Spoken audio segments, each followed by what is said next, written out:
Hello അസ്സലാമു അലൈക്കും. പ്രിയപ്പെട്ട കൂട്ടുകാരെ, നിങ്ങളെല്ലാവരും എൻ്റെ കഥകളൊക്കെ കേൾക്കാറില്ലേ? നിങ്ങളുടെ എന്തഭിപ്രായമാണെങ്കിലും കമൻറ്റ് ചെയ്യണേ. നിങ്ങളാരും കമൻറ്റ് ചെയ്യുന്നില്ലല്ലോ. എല്ലാവരും സപ്പോർട്ട് ചെയ്യണേ.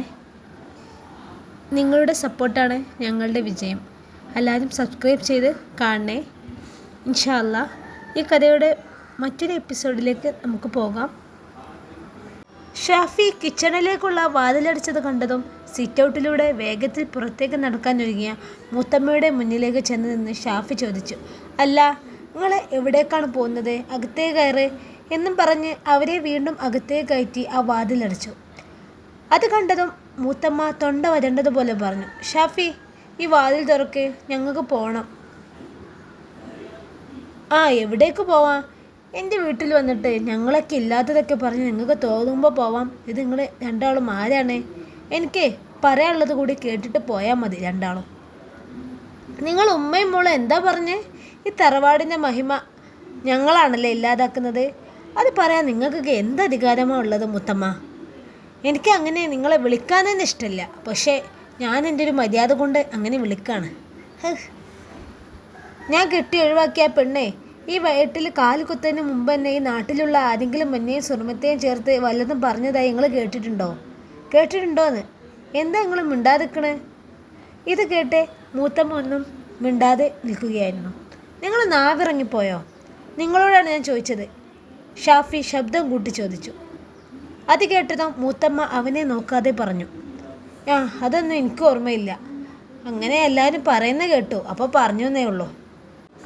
നിങ്ങൾക്ക് ഓർമ്മ കാണില്ല, കാരണം ആരും പറഞ്ഞിട്ടില്ല. അതിനുള്ള അവസരം ഇവിടെ ആരും ഇന്ന് വരെ ഉണ്ടാക്കിയിട്ടില്ല. ഞങ്ങളെല്ലാവരേ ഇവിടെ പഠിച്ചവനെ ഭയന്നാണ് ജീവിക്കുന്നത്. അല്ലാതെ ഒരു തമ്മാടിത്തരവും ഞങ്ങളാരും ഇവിടെ കാട്ടാറില്ല, ഇന്ന് വരെ കാട്ടിയിട്ടുമില്ല. അവൾ ഇവിടെ വന്ന് കാണിച്ച തമ്മാടിത്തരങ്ങളിൽ നിന്നും ശ്രദ്ധ തിരിക്കാൻ കണ്ടെത്തിയ ഒരു നുണയാണ്. അത് നാട്ടുകാരെല്ലാവരും ഏറ്റെടുത്തു. ഇപ്പോൾ അതാ നിങ്ങളും കുടുംബക്കാരും. ഇപ്പോൾ നിങ്ങൾക്കും അത് സത്യമാണല്ലേ? അവളുണ്ടാക്കി വിട്ട നുണ സത്യമല്ലെന്നറിഞ്ഞിട്ടും ഇവിടെ വന്ന് എന്നോടുള്ള ദേഷ്യം കാരണം സ്വന്തം മരുമക്കളെ പോലെ കാണേണ്ട ഇവരോടൊക്കെ മുഖത്ത് നോക്കി ഇങ്ങനെയൊക്കെ ചോദിക്കാൻ തള്ളെ ഉളുപ്പില്ലേ നിങ്ങൾക്ക്? ഷാഫിയുടെ ആ ചോദ്യത്തിലെ വാക്കുകൾ കേട്ടതും കൂടെ നിൽക്കുന്ന മകൾ പറഞ്ഞു, ഷാഫി, നീ ആദ്യം വയസ്സിന് മൂത്തവരോട് ബഹുമാനത്തോടെ പെരുമാറാൻ പഠിക്ക്. പിന്നെ നീയാണോടെ എന്നെ പെരുമാറ്റം പഠിപ്പിക്കാൻ വരുന്നത്? ഒന്ന് പോടി. ഒരു കള്ളുകുടേൻ്റെ കയ്യിൽ നിന്ന് രക്ഷപ്പെടുത്തിയതല്ലേ ഞാൻ നിന്നോട് ചെയ്ത് തെറ്റ്? നീയൊക്കെ അവൻ്റെ കൂടെ തന്നെ ജീവിച്ച് അനുഭവിക്കണമായിരുന്നു. ഞാൻ അത് നിനക്ക് വേണ്ടി പറഞ്ഞു തന്നു, നിൻ്റെ നല്ലതിന് വേണ്ടി. അത് വേണ്ടില്ലായിരുന്നു. അതാണിപ്പോൾ ഞാൻ ചെയ്ത ഏറ്റവും വലിയ തെറ്റ്. അതുകൊണ്ടാണ് നിങ്ങളൊക്കെ എന്നെ ഇങ്ങനെയൊക്കെ പറയുന്നത്. നിക്കാ കഴിയാതെ ഹറാമായ അവൻ്റെ കുഞ്ഞിനെ ചുമന്നു പെറ്റ ചെറ്റേ, നീയാണോ എന്നെ മര്യാദ പഠിപ്പിക്കാൻ വരുന്നത്? എനിക്കാണെന്ന് തെറ്റുപറ്റിയത്. അവൻ മദ്യപിച്ചിട്ടുണ്ടെന്ന് ഉറപ്പുവരുത്തി നിങ്ങളോടൊക്കെ വന്ന് കാര്യം പറഞ്ഞ് എന്നെ പറഞ്ഞാൽ മതിയല്ലോ. എന്നെക്കൊണ്ട് കൂടുതൽ പറയിപ്പിക്കാതെ ഉമ്മയും മോളും ഇവിടുന്ന് പോവാൻ നോക്ക്. ഒന്നുകൂടി ഞാൻ ഇനി പറയാം. ഇനിയും മനസ്സിൽ വെച്ച് എനിക്ക് വരുന്ന ആലോചനകൾ ഇന്നലെ വരെ മുടക്കിയതുപോലെ ഇനിയും മുടക്കിയെന്ന് ഞാൻ അറിഞ്ഞാൽ ഞാൻ പിന്നെ ഒന്നും ആലോചിക്കൂലട്ടാ.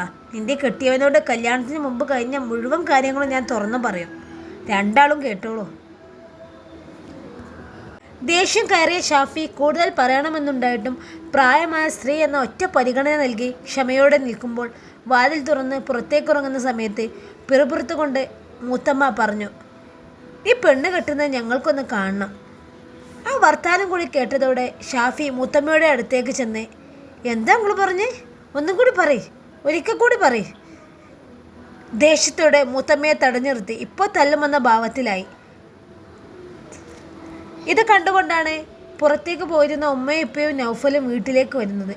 അപ്പുറത്ത് നിന്നും പേടിയോടെ നോക്കുന്ന സുറുമയെയും വഫിയെയും മുന്താസിനെയും കണ്ടതും മുറ്റത്ത് എന്താണ് നടക്കുന്നതറിയാതെ വണ്ടിയിൽ നിന്നും ഇറങ്ങി ഓടി വന്ന ഉമ്മ ഷാഫിയെ പിടിച്ചു. എന്ത് ഷാഫി ഇത്? എന്താ ഈ കാണിക്കുന്നത്? ഇതൊന്നും അല്ലെങ്കിലും മൂത്തമ്മല്ലേ? ഇവർ മൂത്തമ്മയാണോ? ഉമ്മ, എൻ്റെ കല്യാണം മുടക്കുന്ന സ്ത്രീയാണിവർ. ഉമ്മ ഒന്ന് മാറിയിരിക്കെ. അവരെന്നെ കല്യാണം കഴിക്കാൻ അയക്കില്ലത്രേ.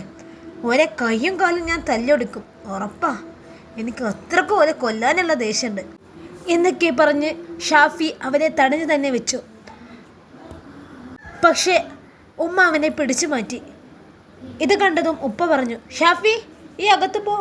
അവൻ നിൻ്റെ വല്ല ആലോചനയും മുടക്കുന്നത് ഇനി എനിക്കൊന്ന് കാണണം. അതിനുള്ളത് ഞാൻ ചെയ്തോളാം. ഉപ്പ പറഞ്ഞ് ശ്രദ്ധിക്കാതെ വേഗത്തിൽ നടന്നു നീങ്ങുന്ന മുത്തമ്മയോട് ഷാഫി ഉറക്കെ പറഞ്ഞു. നിങ്ങളെ തൊള്ളയിലേ ഒരൊറ്റ പല്ല് കാണൂല. ഇനി എന്തെങ്കിലും ഞാൻ അറിഞ്ഞാൽ വീട്ടിൽ കയറി തല്ലും ഓർത്തോ എന്നൊക്കെ പറഞ്ഞ് ഷാഫി കിതച്ചുകൊണ്ട് അവിടെ ഇരുന്നു. ഉമ്മ അവനെ പിടിച്ചേൽപ്പിച്ച് അകത്തേക്ക് പിടിച്ചു കൊണ്ടുപോയി അവൻ്റെ അരികിലിരുന്നു. ഉമ്മ, എനിക്ക് വേഗം കുറച്ച് വെള്ളം തരി. ഉമ്മ വേഗം അവനെ വെള്ളം നൽകി. എന്താണ് എൻ്റെ കുട്ടിക്ക് പറ്റിയത്? ഈ എങ്ങനെയൊന്നും ആയിരുന്നില്ലല്ലോ മോനെ.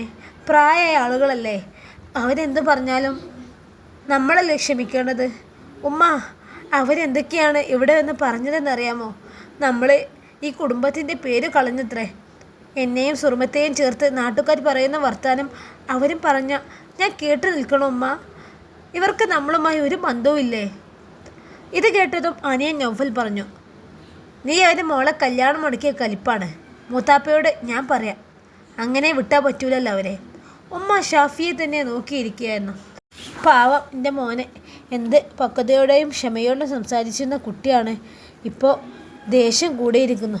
എൻ്റെ മോൻ്റെ മനസ്സ് നല്ലോണം തകർന്നിട്ടുണ്ട്. ഇവനെന്തെങ്കിലും പറ്റിയിട്ടുണ്ടോ ആവോ? മനസ്സിൽ ചോദ്യങ്ങൾ ഒരുപാട് കടന്നു വന്നെങ്കിലും കാരണം കണ്ടെത്തണമെന്ന് മാത്രം ഉമ്മയുടെ മനസ്സിലേക്ക് അപ്പോഴും വന്നിട്ടില്ലായിരുന്നു.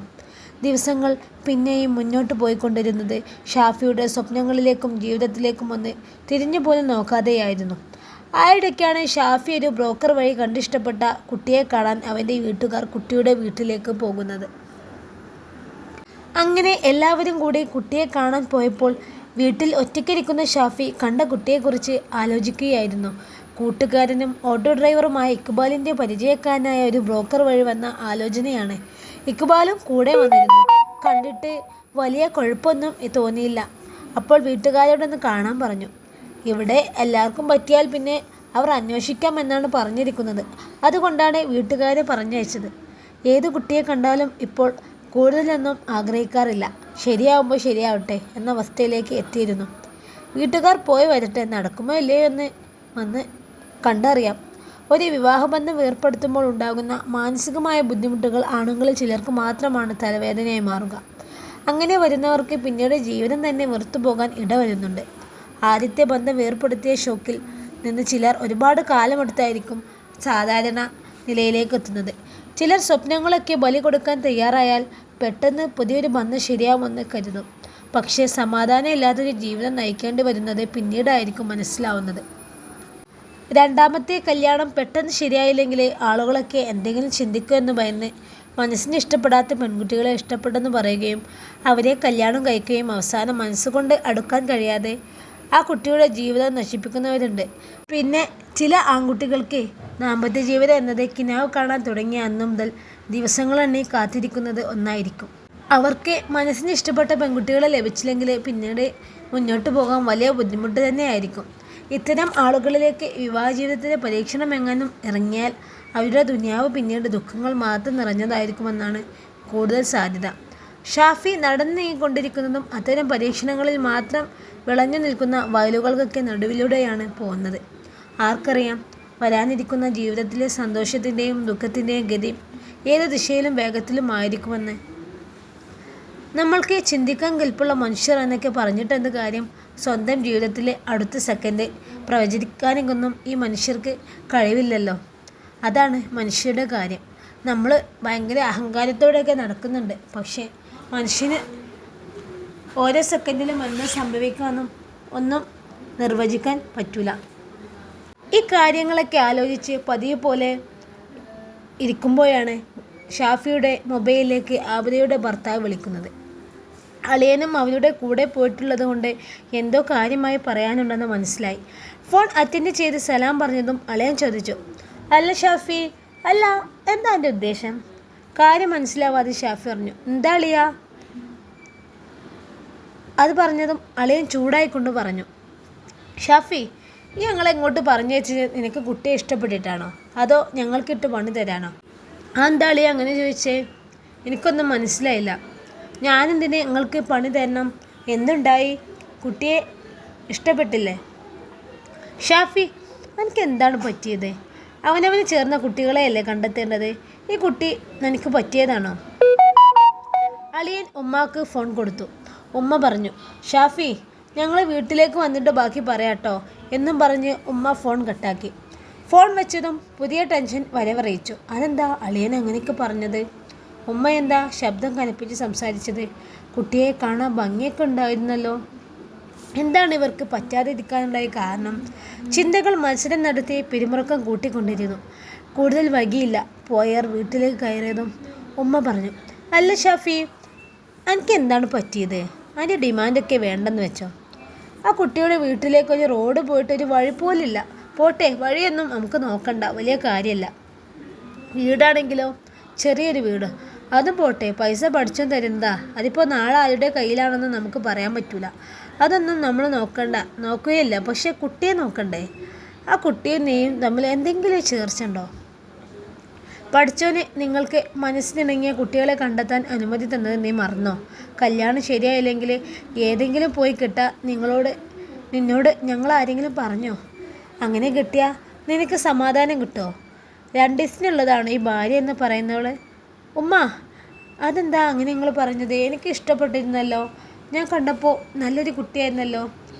ഇക്ബാലും കണ്ടതാണ്. അവനോട് ചോദിച്ചു നോക്കി.